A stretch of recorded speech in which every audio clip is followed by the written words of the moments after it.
ang isang kinikilalang strong woman who is the focus of public attention nowadays for being brave and determined in attaining justice.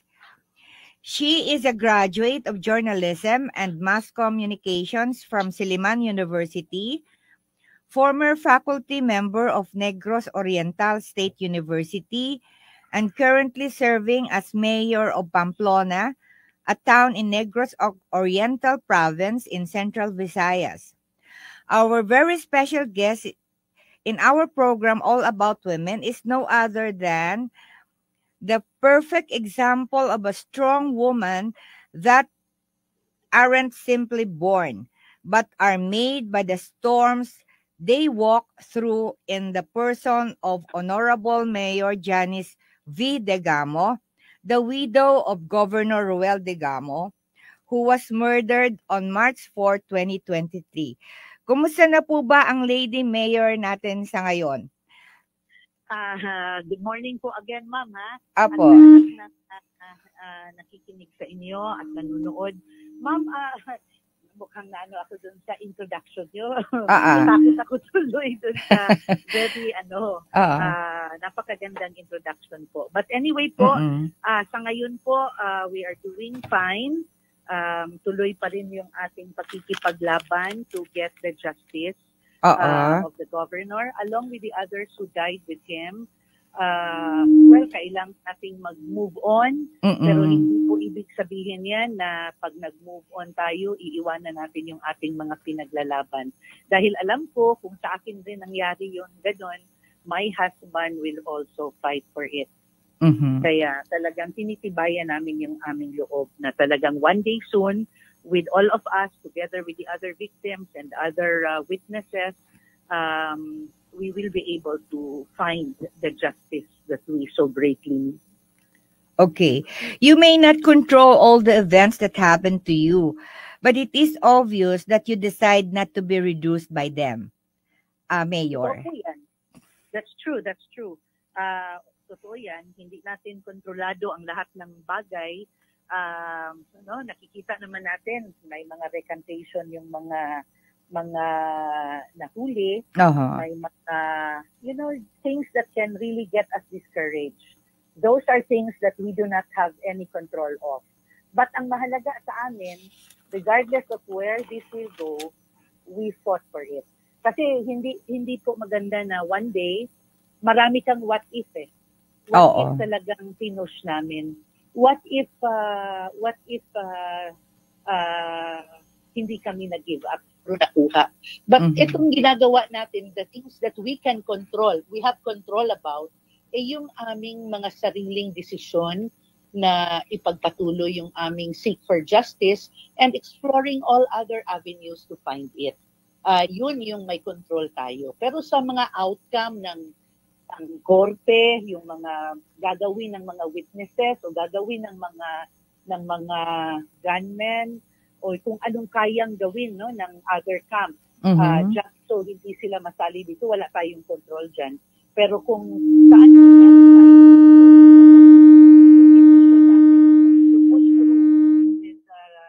doing what is right and getting what we need to get so that somehow justice will be served, not just in heaven, but also on earth. Can you tell us, Mayor, the feelings of a widow wife whose husband was brutally murdered inside your residence compound? Kasi yung ibang mga mga na-widow, yung isang widow ay popular widow ay namatay yung asawa sa tarmac, no? Yung isang widow naman ay airplane crash.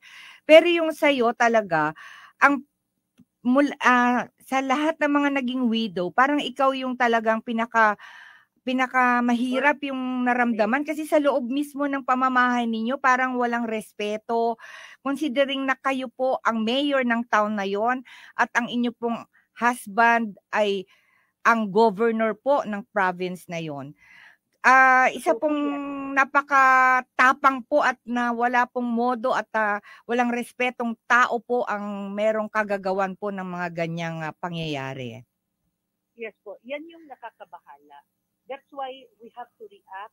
We have to appeal to government we have to make people understand because what happened to us, yung nangyari sa husband ko, considering po na he is governor and I am mayor of the town, tapos gagawin yung ganun. Imagine kung paano kadaling gawin yun sa hindi mayor at hindi governor.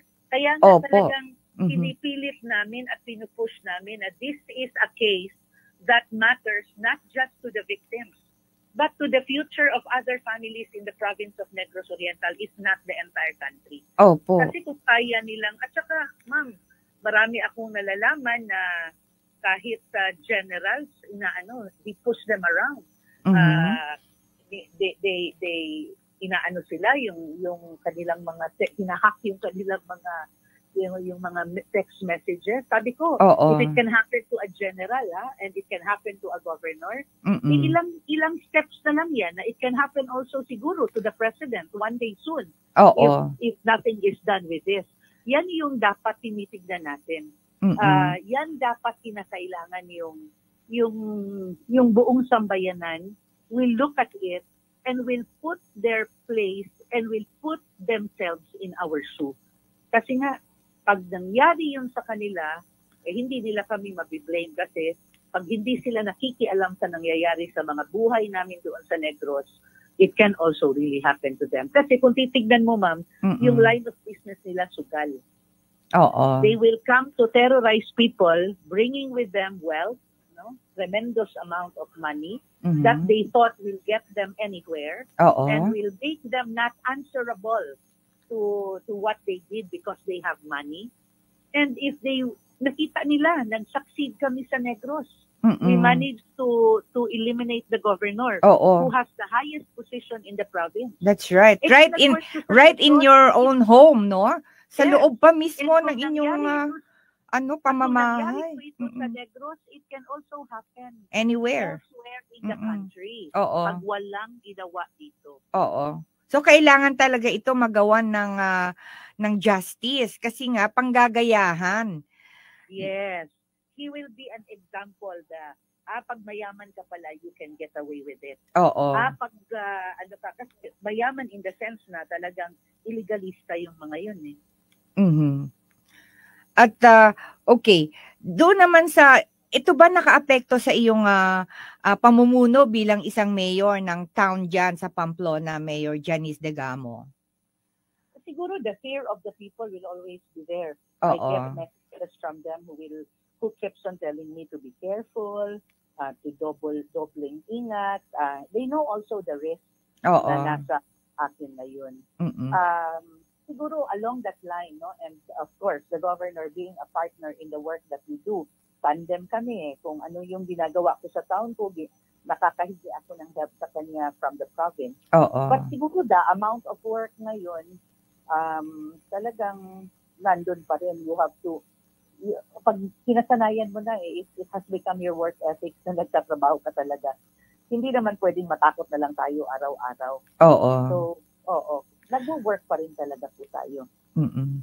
So, ano po ba sa ngayon, Mayor Janice, ang pinagkakaabalahan yung mga proyekto dyan sa Pamplona? We are about to inaugurate our new market building and we are also, during the inauguration, we will also have yung aming, what do you call this, yung groundbreaking ng aming bus terminal doon sa town. So these are the two projects that I wish to leave behind to Pamplona after my last term of office. And hopefully, the isolation facility, which we intend to turn into a hospital, will really become one. Kahit yung lowest form lang muna, kasi yun lang yung kakayanin ng budget at ng accreditation kasi meron yung level by level na accreditation. So, pag na-fulfill ko naman yan, and I have worked also so much on the road network of the town, baka masaya na rin ako that I will be able to leave behind a better Pamplona than how it used to way back when I took over. Siguro maganda ngayon ng Pamplona. I was able to go there siguro twice. At talagang parang sleepy town siya noon. Noong nagpunta ako dyan. Pero I am sure na with you at the helm, ay gumanda na yung Sleepy Town noon ng Pamplona. As you were telling us na meron kang market dyan na ngayon to be inaugurated and a bus terminal. Siguro maganda na ngayon yung town. Unlike before. Yes. Parang may improvement din po talaga. Because we also put in our effort. Nasa work po tayo. We are working po. We are working public officials po. Oo. So, ka-third term mo na ba to, Mayor Janice? Yes, this is my last and final term for mayor of the town. Oh, so any plans in the future? For now, may tinitignan tayo na mga kino-consider tayo na positioning in the future, but haven't had the time pa to focus on it. Although I welcome so much help already from the national. They want me to continue doing the governor's work na tumulong doon sa kanyang mga tao at tinundok nila tayo. So parang even those who cannot go to, kasi minsan sa politics, hindi ka makakalapit sa lahat. So Ruel's people will still have a way to get help through our offices po. Okay. So, meron pa ba kayong nakaschedule ng mga Senate hearings? Wala na? Yung Senate hearing, there was a suggestion coming from, I think, Senator Cayetano. Pero wala pa naman pong final na doon na sinasabi na meron ba o wala. But if they will open it up and discuss, I think it is more on doon sa recantation yata yung sinasabi nila. Pero lang kami, ready kami anytime kung meron. At kung wala naman, pinupursue na po natin sa first preliminary investigation na against Arnie Teves. Yan yung pinunta namin ng Manila on a Monday, Tuesday yung PI. Tapos I think there's another one coming in June 27. So, and we're hoping na tuloy-tuloy na talaga yung kaso. Okay.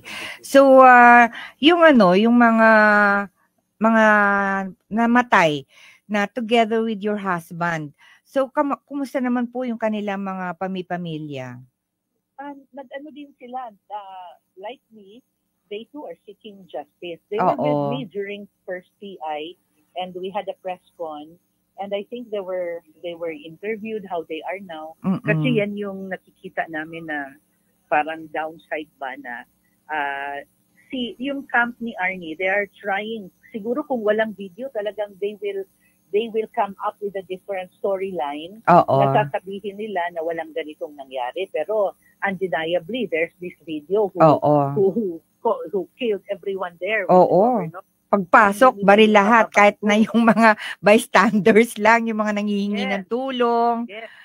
Kaya nga, yun yung nakikita namin na dapat naiintindihan, lalo na dito sa Manila, yung mainstream media, na feel namin na ako, I understand, mainstream media also profit from appearances of people who would like to pay for airtime or mileage. Ganon. Baka doon pumapasok si Arnie kasi na-observe ko kahit yung mga walang kwenta niyang ginagawa, tinutulugsa niya yung government, nagsasayaw-sayaw siya, yung kanyang pag-iinsulto at and yet sinasabi niya he's not guilty and yet he doesn't want to go home. Yung mga ganyan na mga pangyayari. Ang appeal talaga sana namin sa mainstream media na put yourselves on our shoe. Kung nangyari ba sa amin, sa inyo yung nangyari sa amin, you will really give this man who we are supposed to stop, to condemn, dapat nagkakaisa ang buong sambayanan to abhor criminality like this. Pero bakit parang nai-special treatment siya? Kaya nga, naiisip ko tuloy na that is really how money works. That's right. At the onset, sinabi ko yan during the Senate inquiry na pagkatutukan natin because they will create a different story. And that is what they are trying to do. So now, tayo, yung mga namatayan na iba, they told their stories.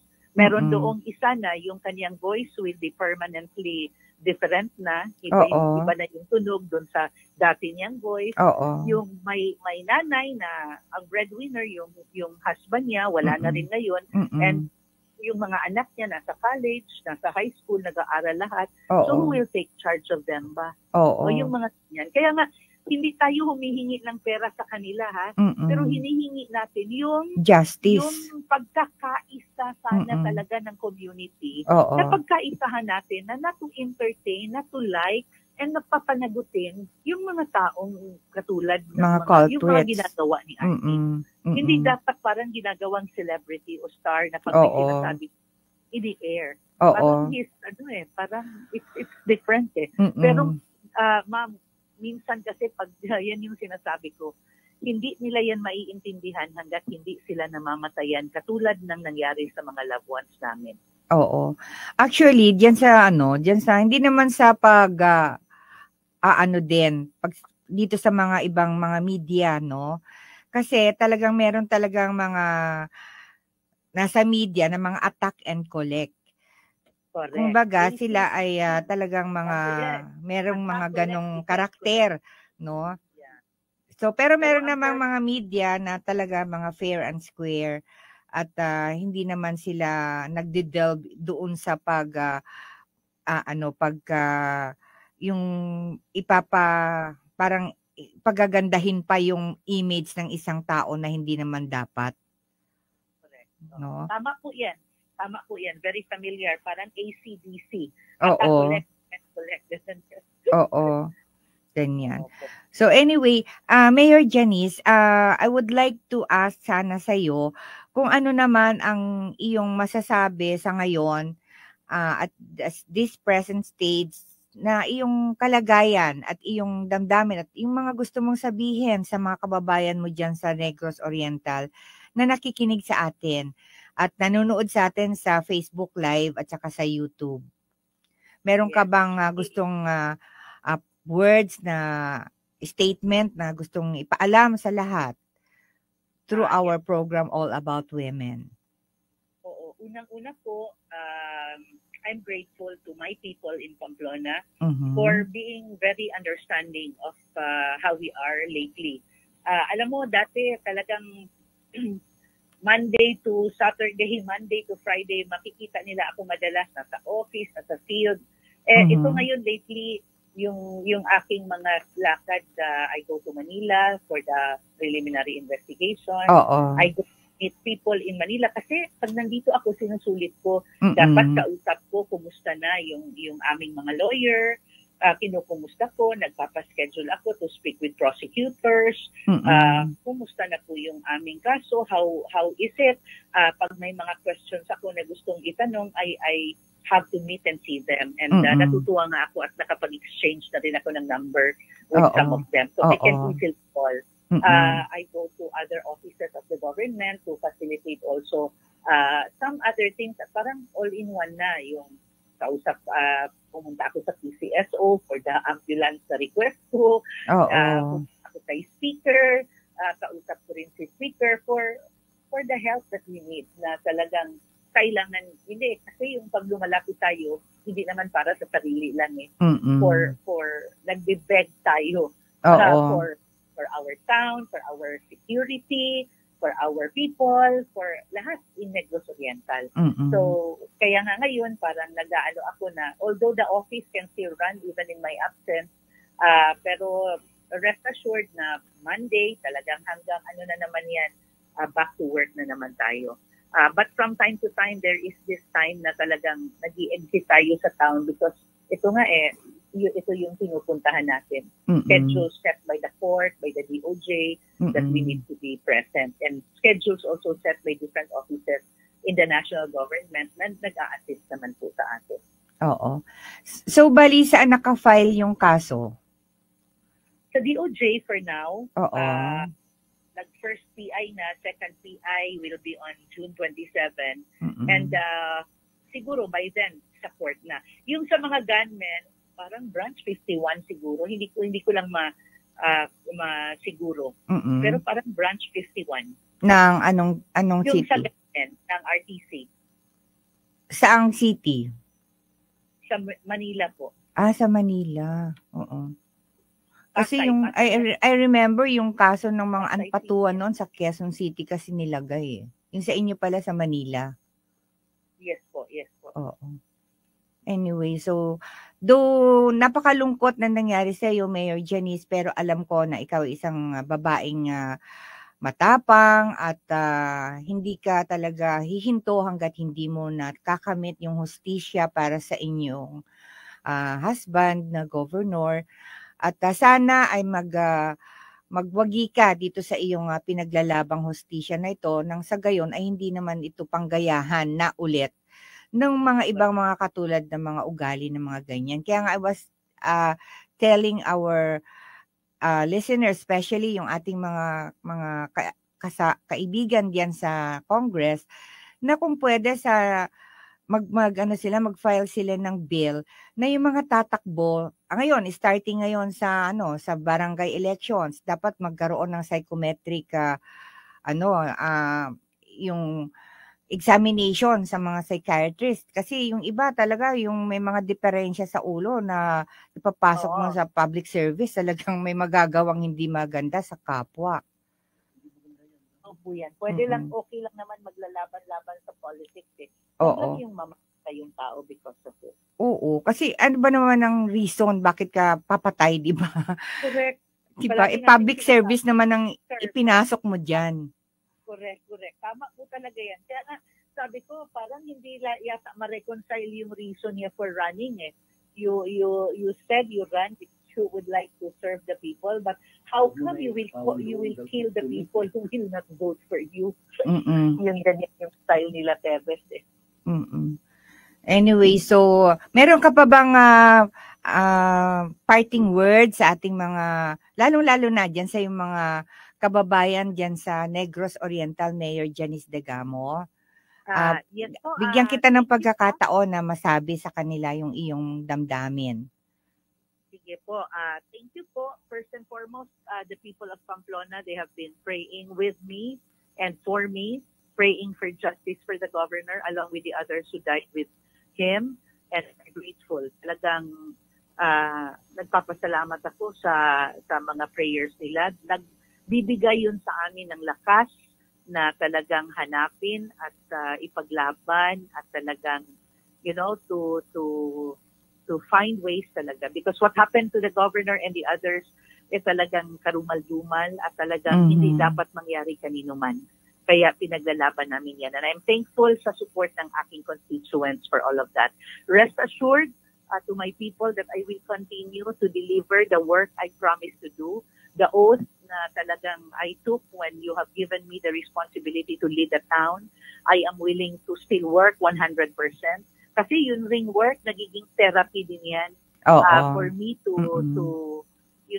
take your mind out of those day, to go to work every day. And hindi ko talaga kinakalimutan yan na pag may sinumpaan tayo, if we have an oath to we pledge to our town and our work, talagang kahit ano pa yung masakit ang emotionally or mentally you are suffering, spiritually sometimes you doubt, but still continue to uphold the promise you gave your people.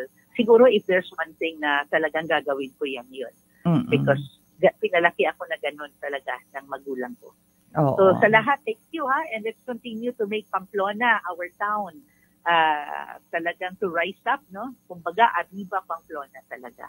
And patuloy po tayong mananalig buong may kapal. Thank you po. Okay. Thank you very much, Mayor Janice Degamo, sa iyong time at pagkakataon na binigyan mo kami na ma-interview ka sa iyong damdamin bilang isang babae dito sa ating programang All About Women. At good luck po sa inyong pinaglalaban. Sana ay makamit niyo po ang totoong hustisya diyan sa inyong sitwasyon ngayon. Marami pong salamat, Mayor Janice Degamo. Thank you po, Doc Cherry. Salamat po. Okay. So, yan po ang ating naging bisita ngayong umagang ito. Walang iba. Ang atin namang i-feature ngayon ay isang babae na byuda o widow. At itong byudang ito ay napakatapang, no? Siya ay isang babae na model ng katapangan dahil nga siya ay hindi natinag considering sa nangyari na napaka-brutal na pagpatay sa kanyang asawa na si dating Governor Ruel Degamo ng Negros Oriental. Yan po. At doon sa ating mga kababaihan ay dapat ganun din po ang ating tularan, ang maging matapang sa lahat po ng ating mga na ay encounter na mga obstacles o kaya mga big problems sa buhay natin. Dapat po ang isang babae ay matatag at matapang, no? Katulad ni Mayor Janice Degamo.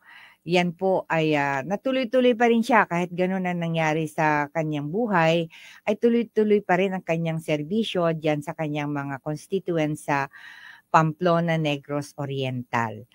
Yan po. At doon sa ating doon sa ating mga listeners ay nais nating i-shout out itong ating anak ni Jed Sally Bonagan, no, at ni Romel. Yung kanila kasing anak parang graduate sa, I understand parang parang sa elementary yata tong isa na ang liliit pa dati tapos malalaki na bigla. So, ang bilis ng panahon talaga. Time flies talaga so fast na itong mga bata na ito ay malalaki na. Yan po, si Juris yata yung graduate yata ng yung sa grade 12. At si Johan at ang ating favorite na anak nila na yung cute nung araw na si Rosa. At sila ay sina-shout out natin ngayon. Nakikinig itong mga batang ito. Si Jury, si Johan at si Rosa.